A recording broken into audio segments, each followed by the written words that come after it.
Welcome to a very special edition of the Video Outhouse. Hey, prepare your hankies. On a very special episode of the Video Outhouse. Now, ladies and gentlemen, this is myself, your video pals, JR and Bo, and we're here to do the top 10 films of the decade. We did. Bo, I don't know about you, but originally I thought, well, I'm just going to look at my list from the last 10 years and pick the number one film from each one. Oh, that never worked. And it didn't work No, because I looked at it and I looked at the other films and I thought, time changes the perspective of these things, and I came up with a list of 10, and we have also ran. So in this edition, we're going to bust this up, you guys. It's going to be in a couple different segments. This is going to be our 10 through 6. Yes. And the second half will be 5 through 1 with some additional honorable mentions. And TV pal Bo, would you like to start off with your number 10? My number 10 film was a comic book film. In fact, my number 10 starts and ends with the same guy, Christopher Nolan. My number 10 was 2008's The Dark Knight. That is a great choice, Bo, because that would have been somewhere in my top 15. Exactly right. The decade's best comic book film, without a doubt. Definitely the decade's best comic book film, yes. What separates Nolan's Dark Knight from the other comic book films is it's just not a great comic book film. It happens to be a great film with characters in costumes, basically. Yeah, it's a film in which you've got a hero, you've got a villain, and they don't necessarily have to be wearing costumes. And it's better than that because it's a morality play. It is one of the finest written films of the decade. Yes, co-written by his brother Jonathan. Exactly. Number 10 on my list, yes. A controversial pick because it was heavily polarized by the audience, Where the Wild Things Are by director Spike Jonze. A lot of people have expectations of what children's films should be. Light, colorful, airy. This one is not that. This one delves deep into what it means to be a kid, the emotional turmoils of being a kid, the highs and lows. It's one of my favorites of the decade. What is the themes of what was in the book and creates a different telling of it, but it's all within keeping of the book. It's a fine film. Bo? Number 9 is Mulholland Drive from the year 2001. It's David Lynch's film. It's the perfect Hollywood mystery. It's the film that basically, it's strange, it's unusual, it's got a lot of nudity in it, which is actually kind of interesting. And for a David Lynch film, it actually sort of follows some linear format. Not a very tight linear format. No, not really. I mean, not a Lost Highway linear format where I'm in the theater seeing Lost Highway and going, where the hell's he going? Well, Lost Highway was a misfire. But, again, and I reacted with surprise because neither of us have seen each other's list, so we're going off the cuff here. That film is actually also in my top 15. Yes.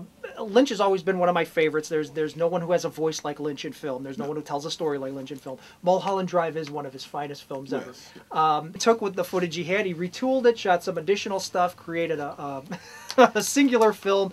Like Bo said, it's got some actually spectacular nudity in it. Major League. And it also has Laura Herring. Laura Elena Herring. Yes, exactly. And, Naomi Watts. Naomi Watts. And actually, something that's really interesting. The male lead in the film, Justin Theroux. Yes. He's the guy who was writing Iron Man 2. Iron Man 2, exactly. Exactly. Define spectacular. Well, it's some of the finest nudity I've ever seen.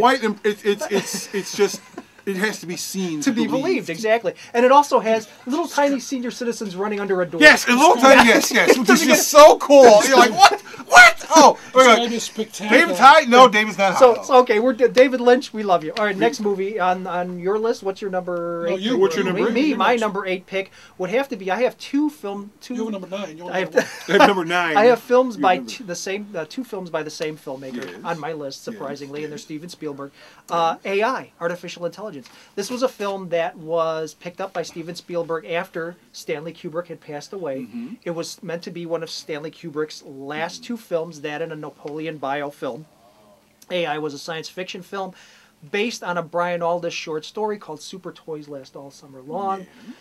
What many people thought was a terrible idea of taking a Kubrick idea and having Spielberg do it, Kubrick being a heavily intellectual director. Very intellectual. And Spielberg being... bubblegumish, not bubblegumish, but wearing his heart on his sleeve in every film.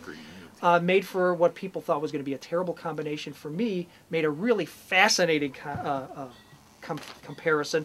The film is about a future where there's not much left.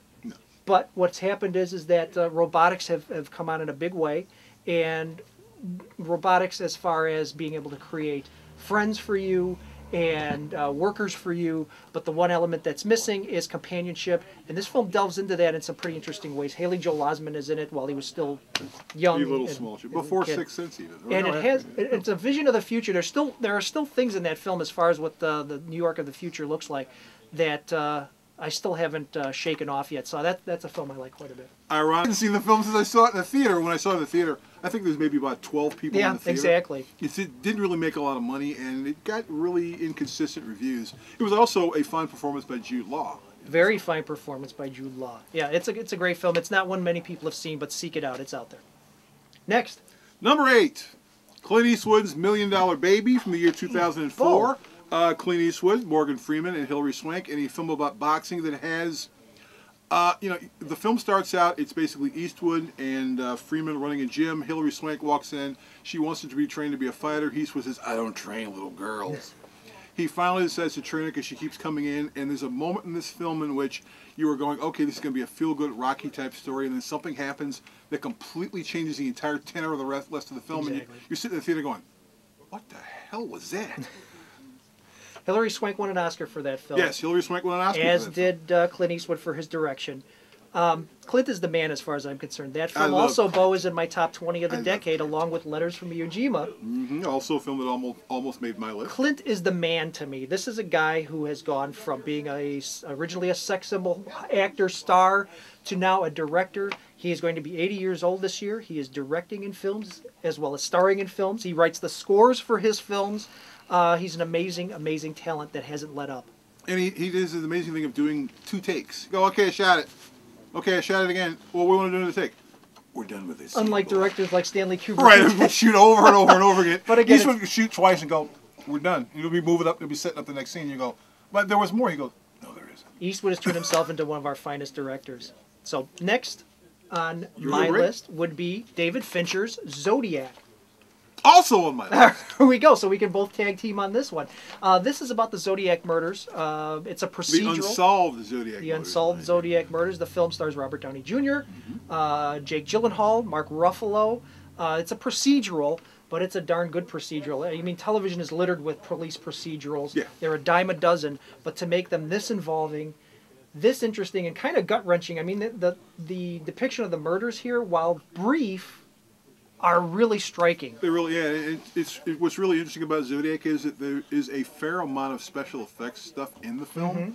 You don't notice it. No, you don't. Because this is a film taking place in San Francisco. And, I mean, we've seen the Zodiac story before with Dirty Harry. That's basically the story. And also the cop that Mark Ruffalo plays is the inspiration for Steve McQueen's Bullet in the Bullet film. And I read the Robert Graysmith novel. In fact, I read both the Robert Graysmith novels. It's based on 2 novels. Based right. on. And yeah, and we still really don't know who the Zodiac Killer is. But at the end of this film, you kind of get a clue of, well, it's this guy. And when he thinks that notices his guy, it's just like, whoa. Too quick. All right. The next film on the list is going to be from Paul Greengrass, United 93. A film that a lot of people stayed away from because they didn't want to deal with the material. It depicts in a fictional way one of the planes that were hijacked during 9/11. Yes. Greengrass takes the material and instead of making it overly sensational, creates a very handheld, realistic feel to it. Bo, you've seen this as well, I'm sure. I've seen this film as well. It's also on my list. It's documentary style. There are no major stars in the film. Which is to its credit. It's a very, very great film. There is a 2-disc DVD special edition floating around out there, which I never got around to picking up, but I'm looking for, which is why I've never picked it up on DVD, but it's also on my top 10 list. Don't avoid it. It's a hard film to watch, but it's actually a very good one. Greengrass also made the Bourne films during this decade, which are also some of the finest films out there for the decade. I think, are we breaking this? Overtime, yeah. My number 7, since we're going to do number 7, is Fahrenheit 9/11 from Michael Moore, the documentary, which is basically a scathing indictment of what happened on 9/11 and the Bush presidency. One of the best documentaries I've ever seen. All right, let's break it there. And we're going to come back because we're already boring you guys to death probably. We could just overtime. Yeah, we're overtime. Sorry, we're going to come back with the next bunch of films for the year's, the decade's top 10 films.